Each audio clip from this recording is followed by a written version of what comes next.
Haryana at 9 PM news channel में आप सबका स्वागत है। आइए आपको कराते हैं खबर।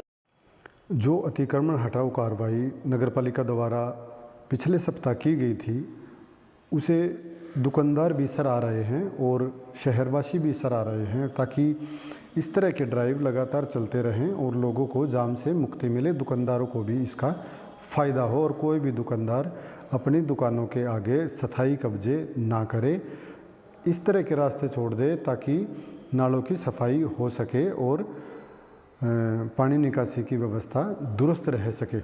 इसी चरण में करीब 30 से अधिक लोगों के चालान नगरपालिका कर चुकी है। अब नगरपालिका चुपके से वीडियो बना रही है, जो अतिक्रमण ज़्यादा करेंगे उनके चालान भी किए जाएंगे, उनके आगे से उनके चबूतरे तो सभी के तोड़े जाने हैं।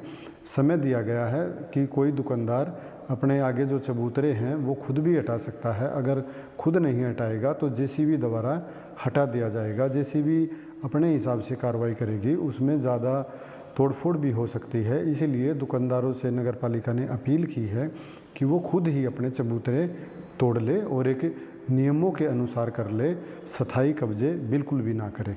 नगरपालिका द्वारा कार्रवाई इसलिए भी करनी पड़ रही है कि क्योंकि थोड़ी सी बारिश में ही पानी रोड पर जमा हो रहा है, क्योंकि जो रोड की पानी निकासी के जो नाले छोड़े गए थे और जो रास्ते छोड़े गए थे वो दुकानदारों ने कब्जा लिए हैं, उन पर रैंप बना दिए हैं और इसी कारण से मौजूदा हाल में भी दिल्ली चौक के आसपास का जो एरिया है वहाँ पर पानी खड़ा हो गया है, जबकि बारिश ज़्यादा बिल्कुल नहीं हुई है। लेकिन जो बारिश हुई है उसी बारिश के कारण वो पानी वहाँ पर जमा है, क्योंकि उसमें उस पानी का नाले में जाने का रास्ता दुकानदारों ने बंद किया हुआ है। यही कारण है कि ड्राइव को चलाया जाना बेहद ज़रूरी था और एसडीएम के सामने कई बार इसकी शिकायत भी की गई थी, जिसके बाद एसडीएम के आदेशों पर ये कार्रवाई की गई है, जो कि नगरपालिका सचिव संदीप गर्ग जी कार्रवाई को अंजाम दे रहे हैं। और मंगलवार को ही नालों की सफाई का कार्य नगरपालिका ने शुरू भी कर दिया है। बाईपास की तरफ से यह नालों की सफाई का कार्य किया जा रहा है, ताकि खरखोदा वासियों को पानी निकासी की समस्या का सामना ना करना पड़े। सर, खरखोदा में सबसे पहले आपने जाम की स्थिति से निपटने के लिए कार्रवाई की है और अतिक्रमण हटा दिया है। उसका काफ़ी असर भी देखने को मिल रहा है, लोग भी खुश हैं, राहगीर भी और दुकानदार भी आपका समर्थन कर रहे हैं। क्या कुछ कहना चाहेंगे सर, क्या अभियान है? नमस्कार जी, और आपके माध्यम से मैं सभी दुकानदारों का और आमजन का भी धन्यवाद करूंगा जिन्होंने हमारे इस अभियान को सफल बनाया। सर, पहले चरण में हमने दुकानदारों को मुनादी करके अखबारों के माध्यम से, प्रिंट मीडिया के माध्यम से उनको सूचना दी थी कि यदि किसी दुकानदार द्वारा किसी भी प्रकार का अतिक्रमण किया गया है तो कृपया उसको हटा लें, दुकान सीमा के अंदर अपने सामान को रखें। तो सूचना मियाद समाप्त होने के बाद हमने दुकानदारों से पर्सनल जाकर हमने उनके सामान को हटाया भी, जब्त भी किया और ऐसे जो 34 व्यक्ति हमने चिन्हित किए थे उनके चालान भी किए। और इसी कार्रवाई को आगे बढ़ाते हुए आज हमने दिल्ली बाईपास से नालों की सफाई का काम शुरू करवा दिया है और अब पूरे शहर में नालों की सफाई का कार्य किया जाना है। काम शुरू करते समय यदि किसी व्यक्ति के द्वारा यदि कोई पक्का निर्माण पाया जाता है नाले के ऊपर, तो हम उसको हटाने का काम करेंगे। तो मैं आपके माध्यम से पुनः सभी दुकानदारों से अनुरोध करूंगा कि यदि आपने किसी भी प्रकार का नाले के ऊपर पक्का निर्माण किया हुआ है तो उसको हटा लें, अन्यथा नगरपालिका द्वारा हटाने में यदि किसी प्रकार का नुकसान होता है तो उसके लिए संबंधित दुकानदार जिम्मेदार होगा।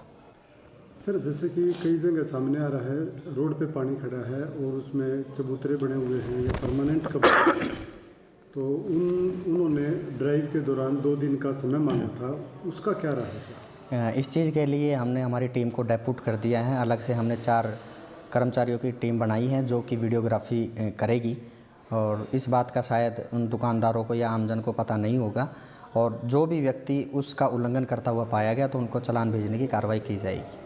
सर, खरखोदा नगरपालिका की जो ज़मीनें हैं जी, और काफ़ी समय से चर्चा आ रही है कि भाई उन पर अवैध कब्जे होते आ रहे हैं, तो उस दिशा में क्या कुछ कदम रहेंगे? ये नगरपालिका की भूमि को छुड़वाने के लिए हम हर प्रकार का प्रयास करेंगे। जहाँ पर कोर्ट केस के माध्यम से अगर कोई अड़चन है, कानूनी राय की अड़चन लेकर कोर्ट के माध्यम से उस जगह को खाली करवाएंगे।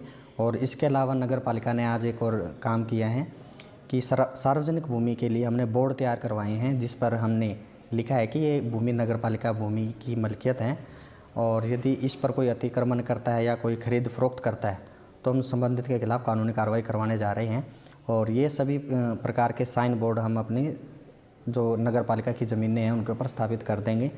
और मैं आम जन से भी अपील करूंगा कि वह किसी के बहकावे में न आए और सरकारी ज़मीन को खरीदने से बचें, क्योंकि उसकी मलकियत सरकारी है और सरकारी ज़मीन इस प्रकार से हस्तांतरित नहीं हो सकती। तो सभी आमजन से भी अनुरोध है कि वो सरकारी ज़मीन को अनाधिकृत व्यक्ति से खरीदने से बचें और अपने पैसे की बर्बादी से बचाएं। सर, खरखोदा में सफाई व्यवस्था काफ़ी जगह चौपट है और लगातार शिकायतें आ रही हैं, इस दिशा में क्या कार्रवाई की जा सकती है? ये हमने इसके लिए पहले अतिक्रमण चलाया है, उसके अलावा हम नालों की सफाई कर रहे हैं। इसके अतिरिक्त हम एक जॉइंट टेंडर करने जा रहे हैं, जिसके अंतर्गत रोड स्वीपिंग का कार्य है, झाड़ियों को हटाने का कार्य है और जितने भी इस प्रकार का कार्य है वो करवाएंगे। तो टेंडर के माध्यम से हम इस काम को करवाएंगे। और जो स्वच्छ सर्वेक्षण 2024-25 होगा तो हम उसमें बेहतरीन रैंकिंग लेकर आएंगे और सफाई के अंदर बेहतरीन परिणाम देखने को मिलेंगे। मैं ऐसा कस्बा वासियों को आश्वासन देता हूँ। सर, कई सीएम अनाउंसमेंट के कार्य या कई खरखोदा के डेवलपमेंट के कार्य पिछले काफ़ी समय से रुके हुए हैं, उन पर क्या कार्रवाई रहेगी सर? जो भी मान लो तकनीकी विकास में कमी आई है, हम संबंधित कर्मचारियों से तालमेल करके और अपने उच्च अधिकारियों के मामला संज्ञान में लाकर तो हम इसको काम को भी आगे बढ़ाएंगे। और सरकार के द्वारा भी विकास कार्य को लेकर हरी झंडी दी हुई है और खजाने भी भरे हुए हैं। अब हम इस विकास कार्य को कमी नहीं छोड़ेंगे।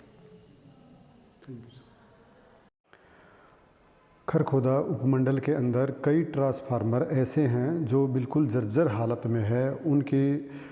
उनका स्टैंड है वो एक नियमों मानकों के हिसाब से नहीं है। इसी कारण से जो मटिंडू चौक पर मटिंडू बाईपास से पहले मटिंडू पीरू सिंह चौक पर जो बिजली निगम के ट्रांसफार्मर रखे हुए थे, 2 ट्रांसफार्मर रखे हुए थे, एक ट्रांसफार्मर कल बारिश के दौरान गिर गया। ये महज इत्तेफाक था कि वहाँ पर जो रेहड़ियाँ लगती हैं, एक कोई अंडे की रेहड़ी लगाता है, दूसरी सब्जी विक्रेता है, तो इस तरह की जो रेहड़ियाँ हैं वे बाल बाल बच गए, उन्हें करंट भी लग सकता था। ट्रांसफार्मर बिल्कुल उनसे सटकर गिरा है, उसमें जान मान की हानि भी हो सकती थी, लेकिन बिजली निगम का इस तरफ कोई ध्यान नहीं है। जो ट्रांसफार्मर हैं उसके चारों तरफ से कोई सेफ्टी के पर्पज़ नहीं लगाए गए हैं। खरखोदा शहर में कई ऐसे ट्रांसफार्मर हैं जिनकी सेफ्टी रीज़न से जो काफ़ी दयनीय स्थिति में हैं और उनको पशुओं के गुजरने से भी वहाँ पर करंट भी लग सकता है। कई मौतें करंट से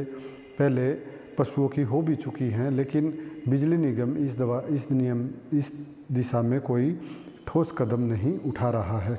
उधर जो ट्रांसफार्मर गिरा था उसके कारण और 2 पोल गिर गए थे, उनके कारण खरखोदा की बिजली मंगलवार को काफ़ी प्रभावित रही, जिससे लोगों को काफ़ी दिक्कतों का सामना करना पड़ा। खरखोदा आईएमटी में किसी भी तरह के प्लाट खरीदने के लिए प्रधान ग्रुप से संपर्क करें। बच्चों के चहुमुखी विकास के लिए प्रताप स्कूल खरखोदा का चयन करें, ताकि आपके बच्चे संस्कार, शिक्षा, टेक्नोलॉजी, खेल, स्वास्थ्य एवं सांस्कृतिक गतिविधियों द्वारा विदेशों में तिरंगा फहराते हुए इंजीनियर, डॉक्टर, लेफ्टिनेंट तथा राजनेता बनकर देश एवं विदेशों में उच्च पदों को सुशोभित कर सकें।